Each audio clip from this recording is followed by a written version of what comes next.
अस्सलाम वालेकुम दोस्तों। आज से 25-30 साल पहले कबूतरों में सिर्फ जहरबाद और सोकड़े की बीमारियां पाई जाती थीं, और ये दोनों बीमारियां कोई ऐसी मूज़ी नहीं थी। लेकिन आज के दौर में परिंदों, ख़ासकर कबूतरों में बेशुमार बीमारियां देखने को मिलती हैं, जिनमें लकवा, झोला, गले का जहरबाद, खूनी पेचस, रसोली और कोरीज़ा, फालिज, पोट का जहरबाद, पोट रुक जाना, ये सब सर फहरिस्त हैं। तो सबसे पहले मैं लकवा की बीमारी के बारे में आपको बताना चाहूँगा। इसके अलामात क्या हैं ये भी बताता हूँ, और इसका इलाज क्या है ये भी बताता हूँ। तो आपको बताऊँ कि ये बीमारी रानीखेत यानी NDV के वायरस से फैलती है, जिसका सबब आम तौर पर खिलाड़ी पोल्ट्री फार्म्स को करार देते हैं। ये वायरस मुर्गियों के ज़रिए ही ज़्यादा फैला है। इस बीमारी की अलामात जो हैं वो कुछ इस तरह से होती हैं। कबूतर जो है वो सुस्त हो जाता है, दाना कम खाता है, क्योंकि ये अंदरूनी तौर पर फिट नहीं होता।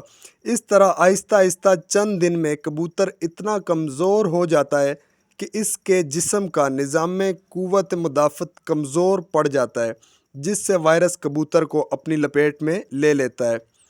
ये वायरस ज़्यादातर पट्ठों यानी मसल्स पर ही असरअंदाज होता है, जिससे कबूतर की गर्दन और कंधे अक्सरियत में मुतासिर होते हैं। कबूतर जो है वो गर्दन टेढ़ी कर लेता है और दाना नहीं खा पाता, और इसी बीमारी की शदीद सूरत में कबूतर अपना सर और गर्दन मरोड़ कर ज़मीन पर रख लेता है, जो नहायत ही काबिल रहम हालत होती है। झोला भी इसी वायरस की शदीद किस्म है, जिसमें कबूतर की गर्दन स्प्रिंग की मानद हिलती रहती है और वो हरी बीटें करना शुरू कर देते हैं। इन दोनों सूरतों में आपके कबूतर रानी खेत के ज़ेर असर होते हैं, यानी कि आपके दड़बों में रानी खेत के वायरस का हमला हो चुका है। ऐसी सूरत में आपको अपने बीमार कबूतरों को सबसे पहले उनको अलग कर लेना चाहिए, और सेहतमंद कबूतरों को फौरी तौर पर रानीखेत, पेनिसिलिन और न्यूरोबियून तीनों इंजेक्शन मिलाकर कबूतरों को लगाने चाहिए।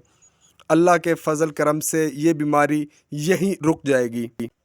इसके बाद आप अपने दड़बों में पोल्ट्री फार्म्स के शेड में नया चूज़ा डालने से पहले किया जाने वाला स्प्रे करें। दड़बों को 2 दिन के लिए मुकम्मल बंद कर दें और कबूतरों को दूसरी जगह शिफ्ट कर लें। 2 दिन बाद खुड्डों को खोलकर अच्छी तरह सफाई करके इसमें चूना फेर दें, और 2 दिन बाद इंजेक्शन लगे हुए कबूतरों के पंजे डेटोल या पिंकी वाले पानी से धोकर खुड्डों में छोड़ दें, और हर 3 माह बाद अपने कबूतरों को रानीखेत के बचाव के लिए इंजेक्शन लगवाएं, जो रानीखेत के वायरस से आपके कबूतरों को महफूज रख सकेंगे। इंशाअल्लाह कबूतर जो हैं वो मुतअद्दी बीमारी से महफूज रहेंगे। अब आपके जो कबूतर वायरस की जद में आ गए हैं यानी बीमार हैं, इन्हें 1 हफ़्ता हाथ से दाना खिलाएं, और इन्हें हफ्ते के बाद किनाली में रख कर दाना डालें ताकि आसानी से खा सकें। आपके ये कबूतर 99% ब्रीडिंग के काम आ सकते हैं। इनमें से जो कबूतर लकवा का शिकार हैं, इनमें कोई उड़ भी जाए लेकिन शायद ही अपनी साबिक़ा परवाज़ पर पहुंच जाए। दोस्तों, ये थी लकवा की बीमारी की अलामात और इसका इलाज। आप अगर इस पर मुकम्मल अमल कर लेते हैं तो इंशाअल्लाह, अगर अल्लाह पाक ने चाहा तो आपको इससे ज़रूर फ़ायदा होगा। इसके बाद मैं आपको बताऊंगा कि गले का जहरबाद, इसकी अलामात क्या हैं और इसका इलाज क्या है। लेकिन उससे पहले आपको एक बात बता दूं कि मैंने अपने चैनल पर कबूतरों की पहचान करने का तरीक़ाकार भी बताया है, कबूतरों के जोड़े कैसे लगाने हैं ये भी बताया है, और इसके अलावा कबूतरों का शौक़ रखने वाले दोस्तों को जिन जिन चीज़ों के सीखने की ज़रूरत है वो सब कुछ मैं अपने चैनल पर बता रहा हूँ, और मैंने वीडियोज़ भी अपलोड की हैं। आप उससे भी फ़ायदा उठा सकते हैं। आप मेरे चैनल पर उन वीडियोज़ को देखकर भी फ़ायदा उठाएं कि अच्छे कबूतर की आँख की पहचान कैसे कर सकते हैं, उसके पर, हड्डी, जोड़, सब कुछ एक अच्छे कबूतर की पहचान का क्या तरीक़ाकार है, वो सब कुछ भी मैंने अपने चैनल पर बताया है। आप उन वीडियोज़ को भी देखकर अपना फ़ायदा हासिल कर सकते हैं। तो आपको अब मैं बताऊं कि गले का जहरबाद जो होता है वो बीमारी, ये बीमारी भी नहायत ही ख़तरनाक और मूज़ी है। جس میں ذرا سی غفلت میں آپ کے کبوتر موت کے منہ میں جا سکتے ہیں۔ اس بیماری کے آغاز میں کبوتر سست نظر آتا ہے اور دانہ کم کھاتا ہے، چونچ ہلکی ہلکی کھول کر رکھتا ہے۔